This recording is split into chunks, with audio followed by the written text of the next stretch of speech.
Սիրելի հայրենակիցներ, երեկվանից քննարկման առանցքում սահմանադրության հարցն է։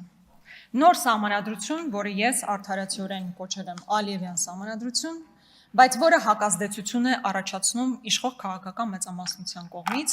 չնայած ես գոհունակությամբ պետք է ասեմ, որ ամեն անգամ այդ բառապաշարն օգտագործելով, նույն տերմինոլոգիան օգտագործելով, միայն օգնում եք, որպեսզի այդ մեսեջինգը հասնի մեր ժողովրդին եւ դա հստակ պատկերացնի, ժողովուրդը պատկերացնի ինչի մասին է խոսքը։ Առհասարակ Հայաստանում եւ Հայաստանից դուրս չկա որևէ միամիտ մարդ, ով կարծի, որ այս սահմանադրության մասին քննարկումները Հայաստանում ծնված օրակարգ են։ Ու ես հիմա բացատրեմ, ինչ նկատի ունեմ։ Հիմա, երբ մենք ասում ենք բովանդակային առումով, ինչ այսօր քննարկվում է, որևէ առնչություն չունի 20 թվականի սահմանադրության փոփոխության, նոր սահմանադրության փոփոխության բովանդակության հետ, դա փաստ է։ Հիմա երեկվանից քչփորել են, գտել են մի հայտարարություն, որ Նիկոլ Փաշինյանն արել է 20 թվականի հուլիսին։ Այդ մեկն է, այս պահին այդ մեկը հրապարակվել է, մեկին անդրադառնամ։ Իհարկե, չեք անդրադառնում նրան, որ առանցքը այնտեղ փոփոխության, պետական կարգի, կառավարման մոդելի փոփոխության հարցն է, որի մասին հիմա որևէ քննարկում չկա, ասում եք, պարլամենտարական համակարգը ընտիր համակարգ է։ Ես ուզում եմ ձեզ հիշեցնել, մի ընդհատեք, հետո կխոսեք։ Ես ուզում եմ հիշեցնել, որ այդ հայտարարությունից առաջ մոտ ժամանակահատվածում դուք եւ Նիկոլ Փաշինյանը գնում էիք սահմանադրության փոփոխության այս ձևաչափով։ Սահմանադրության փոփոխությունը փորձում էիք մարդկանց համոզել հպարտ քաղաքացու անձնագրով, որը ամենևին այս քարտեզը չի։ Հետևաբար գալ, այստեղ ասել, նույնիսկ 20 թվականին սահմանադրության փոփոխության բովանդակությունը նույնն է այսօրվա բովանդակությամբ, իհարկե նույնը չի։ Ավելին, մեկ ամիս հետո Նիկոլ Փաշինյանը անկախության հռչակագրի ընդունման 30-ամյակի կապակցությամբ ուղերձ է հղում, սիրելի հայրենակիցներ, որտեղ ասում է. Հայաստանի Հանրապետության հպարտ քաղաքացիներ 30 տարի առաջ Գերագույն խորհուրդն ընդունեց Հայաստանի անկախության հռչակագիրը, որով ազդարարվեց անկախ պետականության հաստատման գործընթացի սկիզբը։ Պատմական այդ որոշումը հիմնված էր անկախ պետություն ունենալու հայ ժողովրդի կամքի վրա, բխում էր այդ կամքից եւ այլն եւ այլն։ Այսինքն, այսօրվա սահմանադրության հարցը բացառապես այն տիրույթում է, մենք պետք է հանենք անկախության հռչակագրին հղումը, թե չէ։ Այսօրվա ձեր սահմանադրության, որ մենք կոչում ենք Ալիևյան սահմանադրություն, բովանդակությունը միայն դա է։ Իսկ այն բոլոր փոփոխությունները, որի մասին այո, որոշ ժամանակահատված խոսել եք, բացառապես պետական կառավարման մոդելի մասին քննարկումներ են, որոնք, ինչպես հիմա հասկանում ենք, որևէ աղերս չունեն իրականության հետ։ Ավելին, դրանից հետո իհարկե եղել է օրինակ Սևրի պայմանագիրը, այդ տվյալ հայտարարությունից մեկ ամիս հետո Նիկոլ Փաշինյանի ուղերձը Սևրի պայմանագրի ստորագրման 100-ամյակի տարեդարձին նվիրված գիտաժողովի մասնակիցներին, ես նույնիսկ չգիտեմ, իմ դաշնակցական գործընկերները նման հայտարարություններ կանեին այդ ժամանակահատվածում, թե չէ, որտեղ ասում է Սևրի պայմանագիրը միջազգային այն փաստաթուղթն է, որը ճանաչեց եւ ամրագրեց Հայաստանի անկախությունը։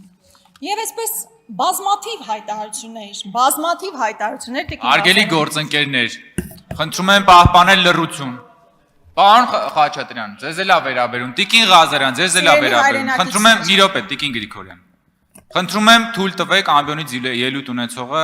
խոսի եւ իրեն մի արձագանքեք։ Սիրելի հայրենակիցներ, իրերը պետք է կոչել իրենց անուններով։ Կա Ադրբեջանի նախապայման, այդ նախապայմանները երկուսն են եղել, մեկը Մինսկի խմբի համանախագահության չեղարկում, որն իրականացվեց նախաստորագրման փուլում, երկրորդ պահանջը Հայաստանի Հանրապետության սահմանադրության այնպիսի փոփոխություն, որը անկախության հռչակագրին հղումը կհանի, որի իրականացմանը դուք բոլորդ հիմա մասնակցում եք։ Այսինքն այդ նարատիվներն եք տարածում։ Եվ հետևաբար այստեղ գալ ասել, գիտեք, այդ տաբու բառը, որ կպցնում եք Ալիևյան սահմանադրություն, դա բովանդակային քննարկման տեղ չի թողնում, բովանդակային ձեզ հետ ինչ քննարկենք արտաքին պարտադրանքի օրակարգի տիրույթում։ Ես մեծ հաճույքով կքննարկեի ձեզ հետ մեր գաղափարական տարաձայնությունները Սփյուռքի մասին, եկեղեցու մասին, պատմության մասին, ապագայի մասին, բայց երբ մենք ընկղմվում ենք արտաքին պարտադրանքով ձևավորված օրակարգի տիրույթ, անխուսափելիորեն մասնակից ենք դառնում այդ օրակարգին, որը մեզ համար անթույլատրելի է։ Ես ուզում եմ այս համատեքստում մեկ այլ հարցի անդրադառնալ։ Արդյոք այս պարլամենտը լիազորված է քննարկել այս բովանդակությամբ սահմանադրության հարցը։ Ես համոզված եմ, որ ոչ։ Այո, առհասարակ սահմանադրության փոփոխություն, նոր սահմանադրություն հնարավոր է քննարկել, բայց այս բովանդակությամբ, որի մասին ես նոր խոսեցի, արդյոք սա լիազորված ենք մենք բոլորս քննարկելու այս հարցը։ Ես խորապես համոզված եմ, որ ոչ, որովհետև մենք ընտրություններին գնացել ենք ժողովրդի մոտ եւ ասել ենք, մենք գնացել ենք ժողովուրդ, մեզ ձայն տվեք, ոչ միայն Նիկոլ Փաշինյանին հեռացնելու համար, այլ Հայաստանի Հանրապետությունը բովանդակությամբ հայկական պահելու եւ թույլ չտալու, որպեսզի իր բովանդակությամբ դառնա Արևմտյան Ադրբեջան, որի առաջին քայլը սահմանադրության փոփոխությունն է։ Մեր ժողովուրդը մեզ այդ ձայնը չի տվել, ավելին, բոլոր ընտրախախտումներով հանդերձ այս պարլամենտում չունեք դուք մեծամասնություն։ Այսինքն դուք եք գնացել ժողովրդի մոտ, ասել եք մեզ ձայն տվեք, սա անելու, այդ դրանցից մեկը սահմանադրության փոփոխությունն էր։ Եվ ժողովուրդը ձեզ ձայն չի տվել։ Այս պարլամենտը սահմանադրական մեծամասնության մասին է խոսքը։ Բա այս պարլամենտը կարող է հաստատել սահմանադրության նոր տեքստը եւ դնել հանրաքվեի, եթե կա 2/3 մեծամասնություն։ Դուք չունեք այդ մեծամասնությունը։ Եվ մեզ էլ որևէ մեկը չի լիազորել, որպեսզի մենք այդ փոփոխությունը իրականացնենք։ Հետևաբար սա նոր սահմանադրության հարցը ոչ թե հետընտրական ձևավորված օրակարգ է, այլ նախընտրական օրակարգ է, որի պատասխանը ժողովուրդը տվել է, այսինքն չի ուզեցել նման փոփոխություն։ Ավելին, Նիկոլ Փաշինյանը իմիջիայլոց փորձել է մեզ բոլորիս ազատել այս process-ից։ Եվ Հայաստանի եւ Ադրբեջանի միջև սահմանազատման կանոնակարգի մասին, չգիտեմ, հորդորել է, խնդրել է, պահանջել է, SMS է գրել, էական չի բառը։ Սահմանադրական դատարանը որոշում է կայացրել, որ անկախության հռչակագրին հղումը կամ քանի այդ բառերը նախադասությունները ուղիղ արտացոլված չեն սահմանադրության մեջ, նշանակում է իրենք սահմանադրության մաս չեն։ Նմանատիպ մի ձևակերպում, այսինքն ինքն էլ է հասկացել, որ ադրբեջանական պահանջը հնարավոր կլինի այսպես զսպել, չի ստացվել։ Եվ եթե կուզեք,